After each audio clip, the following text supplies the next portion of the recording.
उत्तर प्रदेश में इन दिनों फिल्मों पर खूब चर्चा हो रही है, वाद विवाद हो रहा है। फिल्मों की बात करें तो मुख्य रूप से 3 फिल्में हैं। गोदान, जो कि हाल ही में यूपी में टैक्स फ्री की गई है। दूसरी फिल्म है घूसखोर पंडित, जो कि नेटफ्लिक्स पर मनोज बाजपेयी की फिल्म आने वाली, जिसका टीजर रिलीज हुआ है और उस पर विवाद हो रहा है उसके नाम को लेकर। तीसरी फिल्म है संभल, कल की संभल, जो कि राइट्स पर बेस्ड है, जिसमें 2 कैरेक्टर्स बेसिकली दिखाए गए हैं जिनको विलेन के तौर पर दिखाया गया है, एक अब्बा जान और एक भाईजान। तो यहाँ पर इन तीनों फिल्मों पर लगातार चर्चा हो रही है, लेकिन ये फिल्में अचानक से इतना बड़ा मुद्दा कैसे बन गई, राजनीति का मुद्दा कैसे बन गई और किस तरह से युवा इस पर क्या सोचते हैं, उनकी सोच इससे प्रभावित होती है या नहीं, ये तमाम बातें करने के लिए हम इस वक्त लखनऊ विश्वविद्यालय में मौजूद हैं। छात्र हमारे साथ हैं। आपसे शुरुआत करते हैं। फिल्मों पर खूब चर्चा हो रही है, आपको क्या लगता है कि युवाओं की सोच इससे प्रभावित होती है, यानी इनसे जो मैसेज निकालने का प्रयास किया जाता है? देखिए, फिल्में जो रही हैं, इनका इतिहास उठा के देखेंगे तो फिल्मों की शुरुआत ही हुई थी सामाजिक परिप्रेक्ष्यों और सामाजिक दृश्यों को देखते हुए दिखाने का एक जो परिचलन चला था उस समय इतिहास में, उसी पे फिल्में तमाम सामाजिक मुद्दों पे जो भी उस समय की राजनीति रही हो, जो भी उस समय का इतिहास रहा हो, उस पे फिल्में हमेशा बेस्ड रही हैं। चाहे वो मणिकर्णिका हो, चाहे वो फिर झांसी की रानी पे हो, चाहे फिर वो तमाम राणा सांगा पे हो, तमाम तो कहीं ना कहीं। लेकिन अब के एस्पेक्ट में अगर हम देखें तो पहले जो फिल्में काम करती थी एक पॉजिटिव मैसेज देने का समाज में, अब के एस्पेक्ट में आप देखेंगे कि फिल्में जो है ना, और जो फिल्म मेकर हैं, जिस तरीके की फिल्म और करंट इश्यूज और एकदम कम्युनल हेट जिसको हम कहेंगे, जिस टॉपिक को लोग उठा रहे हैं, टच कर रहे हैं, जिससे समाज में जाहिर सी बात है कहीं ना कहीं कम्युनल हेट ही पैदा होगा। अब जैसे संभल पे आप देख लीजिए, जो पोस्टर रिलीज हुआ है, संभल की स्थिति आज आप जाके देखिए कितना सेंसिटिव हो गया है कि वहाँ उस पोस्टर रिलीज होने के बाद वो जो उस दुख से, उस दर्द से, उस समय के जो मतलब परिप्रेक्ष्य से गुजरा होगा, वो कहीं ना कहीं वो चीजें फिर से उसके माइंड में रिवाइव हो गई। दूसरा आप देख लीजिए घूसखोर पंडित। अच्छा, ये बताइए कि आप किसी भी एक समाज, एक समुदाय को किस तरीके से टारगेट कर रहे हैं, किस तरीके से आप जनता के बीच में, एक कोई फिल्म निर्देशक आता है, क्या टॉपिक सोचता है, क्या टाइटल सोचता है, क्या स्टोरी सोचता है, क्या प्लॉट सोचता है, बिना कुछ सोचे समझे कि इसका प्रभाव जनता में क्या पड़ेगा, समाज में क्या पड़ेगा, whether it is in positive aspect और it is in negative aspect, उसकी बिना केयर किए सिर्फ एक ऐसे टाइटल को वो देता है, जिससे पोस्टर और नेटफ्लिक्स पे अनाउंसमेंट के बाद ही देखिए किस तरीके से पॉलिटिक्स एक अलग रूप ले ली है। तमाम नेता इस पे बोल रहे हैं, इनफैक्ट मायावती ने इस पे ट्वीट किया।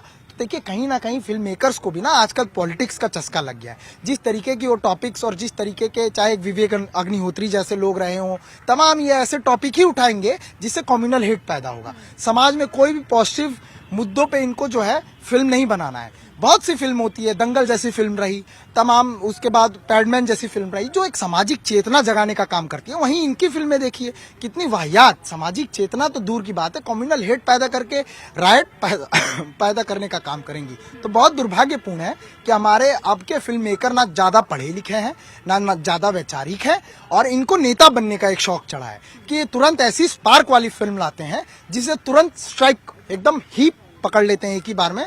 चाहे वो धुआंधार हो, धुआंधार देखिए किस तरीके से, कुछ है नहीं, 8, 9, 10 सीरीज और अलग अलग जगहों के कंटेंट को लाके एक ही में मैच कर दिया।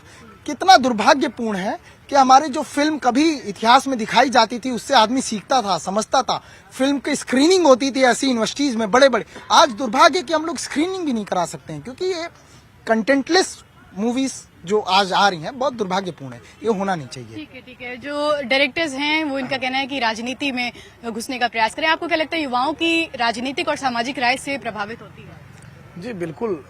आप पहले की फिल्में देख लीजिए, एक शाहरुख खान जी की मूवी आई थी स्वदेश विद द पीपल, ऐसी फिल्में आती थी पहले, बढ़िया समाज को मैसेज देती थी। अभी आमिर खान जी की दंगल मूवी आई थी, उसने बढ़िया मैसेज दिया।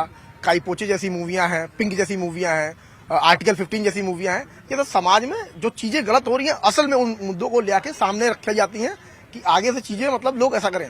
और हमेशा से ये माना जाता है कि मूवियां बहुत ज्यादा लोगों पे इन्फ्लुएंस डालती हैं, खासतौर पे इंडिया पे। जब वो एक मूवी आई शाहरुख खान जी की, कौन सी मूवी, का नाम नहीं ध्यान आ रहा मुझे, DDLJ, तो जो लड़के भगा के शादियां करते थे, वो शादियां कब हो गई थी, लड़के इजाजत मांगने लगे थे लोगों से, मतलब लड़की के पिता से।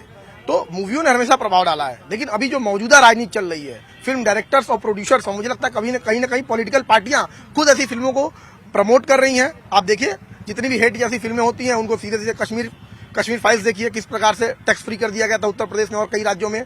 पॉलिटिकल लोग जा जाके जिनको जनता के लिए काम करना, वो 3-3 घंटे बर्बाद करके ऐसी मूवियां देख रहे थे जो लोगों में हेट एक तरीके से क्रिएट की जा रही है।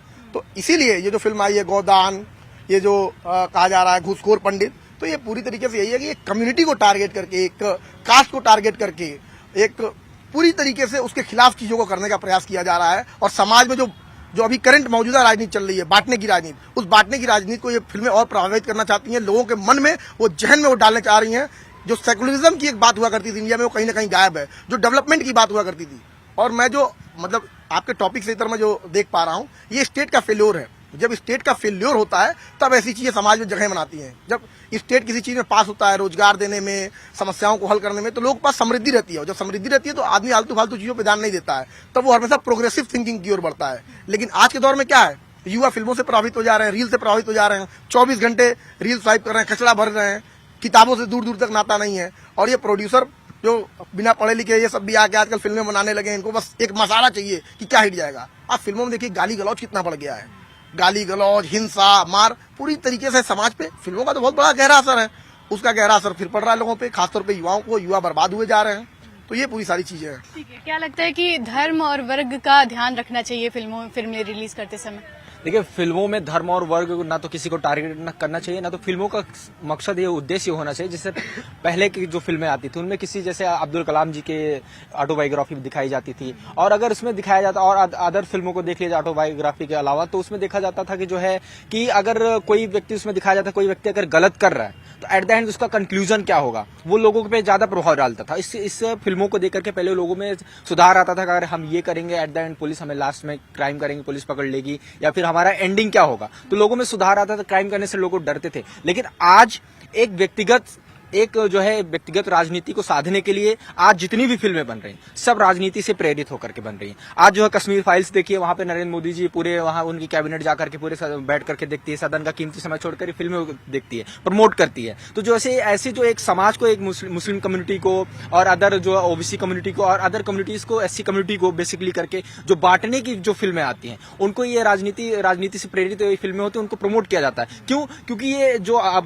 देखेंगे समाज में कि हमारे साथ फिल्मों में दिखाया जाता है, हमारे साथ ये समाज के लोग ऐसा कर रहे हैं, तो उनके दिमाग में छाप पड़ता है कि हाँ ये हमारे दुश्मन है, ये हमारे साथ नहीं रह सकते हैं। हमारे साथ जब ये ऐसा कर रहे हैं उसमें दिखाया जा रहा है, क्योंकि उनको भरोसा हो चुका है ना कि पहले फिल्में ऐसे आती थी जो सच्ची घटना पर आधारित होती थी, तो उनको भरोसा ये हो चुका है कि जो हमारे साथ फिल्मों में दिखाया जा रहा है वो वाकई में हमारे साथ हो सकता है, आज नहीं हो सकता कल हो, हमें इनसे दूर रहना है। तो समाज में बांटने का काम किया जा रहा है, लड़ाने का काम किया जा रहा है। आज फिल्मों की आज एक होता नहीं कि इन लोगों ने पूरा एक मास मीडिया कैप्चर कर लिया, जो कि चाहे आपका टीवी हो, न्यूज़पेपर्स हो या फिर कुछ भी हो, और वो एक नैरेटिव चला रहे हैं जिससे लोगों में फूट बनी रहे और लोग बटे रहें। जो मोस्ट ऑफ द लोग एक सत्ता पार्टी के वोटर्स हैं, उनको खुश करने के लिए, मोस्ट ऑफ द अपनी तरफ करने के लिए उनके नैरेटिव को चलाया जा रहा है, उनको खुश करने के लिए फिल्में बनाई जा रही, बाकी लोगों को बांट दिया जा रहा है कि आप अलग अलग बटे रहिए, हमारे मोस्ट ऑफ द जो मेजोरिटी है हमारी तरफ तो है, हम तो जीत ही रहे, आप लोग अपना लड़ते रहिए, बढ़ते रहिए। ये गलत है और पूरी तरीके से समाज को जो है एक हिंसा के आग में झोंका जा रहा है, और इससे देश का डेवलपमेंट कभी नहीं हो सकता। ठीक है, घूसखोर पंडित के नाम पर विवाद हो रहा है। आपको क्या लगता है? कुछ लोग कह रहे हैं कि नाम ही तो है, अभिव्यक्ति की आजादी है, उसने कैरेक्टर कैसे दिखाया है, आप उसको ऐसे क्यों ले रहे हैं? कुछ लोग कह रहे हैं कि आप इसमें किसी धर्म या किसी वर्ग विशेष का नाम नहीं ले सकते। आपकी इस पे क्या राय है? जी, ये जो घूसखोर पंडित नाम इसका टाइटल रखा गया मूवी का, ये बहुत गलत है। इससे जो ब्राह्मण कम्युनिटी है देश के अंदर, या फिर जो अपर कास्ट बोलते हैं, उनकी भावनाएं आहत हुई हैं। बिल्कुल, मैं खुद एक ब्राह्मण हूं, और अगर सारे पंडितों को घूसखोर कहा जाएगा, चूंकि घूसखोर वही हो सकता है जिसके पास कुछ अथॉरिटी हो, वो कोई घूस लेके कोई काम करने में योग्य हो। मूल रूप से सरकारी नौकर होता है वही घूसखोर होता है। अब इसमें यह दिखाने की कोशिश की जा रही है कि जितने पंडित हैं वो सब घूसखोर हैं, और ये बहुत ही गलत है। मूवीज आती हैं कि मतलब कहा जाता है साहित्य जो है वो समाज का दर्पण है, और साहित्य और सिनेमा को एक साथ रखा जाता है। तो सिनेमा में जो दिखाई देता है वो वही दिखाया जाता है जो समाज में हो रहा होता है। अगर इसको रिवर्स करें तो ये भी कह सकते हैं कि सिनेमा में जो दिखाया जाता है समाज में वही होने लगता है। जैसे कि पेरिस में जो फैशन जो फैशन स्टाइल वहाँ का है, वो जो पेरिस में होता है उसको सिनेमा में दिखाया जाता है, वो भारत जैसे देशों में भी होने लगता है। तो अगर ये सिनेमा में दिखाया जाएगा कि एक जाति के लोग घूसखोर हैं या फिर भ्रष्टाचारी हैं, तो समाज में लोग यही मानेंगे कि वो लोग भ्रष्टाचारी हैं, भले ही जमीनी हकीकत कुछ और हो। तो ऐसे जो मूवीज बनाई जा रही हैं ये विभाजनकारी हैं, ये लोगों के बीच में बंटवारा पैदा करती हैं। हमको ऐसी मूवीज बनानी चाहिए जिसमें समाज में ऐसी मूवीज लानी चाहिए जिसमें दिखाया जाए कि समाज के लोग एक साथ हैं, एक साथ जो सौहार्द बढ़े, जिससे ऐसी मूवीज आनी चाहिए जिससे समाज में कुछ चेतना जागृत हो, जिससे लोगों को मतलब एक नई समझ विकसित हो। मूवीज आती हैं जैसे कि एक छपाक मूवी है जिसमें एसिड अटैकर्स के बारे में बताया गया, ऐसी मूवीज की सराहना करनी चाहिए। एक दंगल मूवीज है जिसमें बताया जाता है कि कैसे जो खिलाड़ी हैं उनको इनिशियल फेज में कैसे समस्याओं का सामना करना पड़ता है। ऐसी चीजें देखने से लोगों को नई मतलब एक सीख मिलती है, समझ मिलती है। लेकिन ये जो घूसखोर पंडित जैसी मूवी आई है जिसका टाइटल ही है एक कम्युनिटी के खिलाफ हेट फैलाना है, ये बहुत ही गलत चीज है। वो एक सोशल जो व्यू पॉइंट हुआ करता था वो अब सिनेमा से गायब है। बिल्कुल खत्म हो रहा है। ये अगर ऐसे आर्टिकल मतलब ऐसे टाइटल्स रखे जाएंगे मूवी के, बिल्कुल जो एक सामाजिक उसकी चेतना मूवी को जो सामाजिक चेतना को जागृत करने का काम करती थी, एक नई सीख देने का काम करती थी, वो गायब हो रही है। लोग मूवीज को प्रोपेगेंडा समझ रहे हैं और हालांकि है भी ऐसा कि वो ऐसी मूवीज जिनका नाम भ्रामक होता है, जो विभाजनकारी होती हैं, वो प्रोपेगेंडा ही होती हैं। ठीक है। तो आमतौर पर मूवीज जो होती है, सिनेमा जो होता है, उसको मिरर ऑफ द सोसाइटी कहा जाता है, जो कि समाज पर बेस्ड होती है और समाज को एक तरह से फ्रेम करने में भी काफी ज्यादा मदद करती है। लेकिन जो युवा है लखनऊ विश्वविद्यालय का, उसका सोचना है कि इस तरह से मूवीज के माध्यम से किसी धर्म को, किसी वर्ग को अगर टारगेट किया जाता है तो उससे समाज में विभाजन पैदा होता है। तो ऐसे में इन मूवीज को प्रोत्साहन नहीं देना चाहिए। और साथ ही इनका कहना यह भी है कि जो सोशल टॉपिक्स हुआ करते थे, जिन पर पहले मूवीज ज्यादा बनती थी, ऐसी मूवीज को अब जगह नहीं मिल पाती सिनेमा में, या जो फिल्मकार हैं वो अब राजनीति ज्यादा करने लगे हैं। तो ऐसे में जो फिल्में हैं वो सीधे तौर पर जो समाज है उसको प्रभावित करती हैं, और ऐसी फिल्में खास करके जिन पर राजनीति होती है उससे युवाओं की जो सोच है वो प्रभावित होती है। कैमरा पर्सन गोपी गिरी के साथ निधिका दीक्षित, न्यूज़ 18 लखनऊ।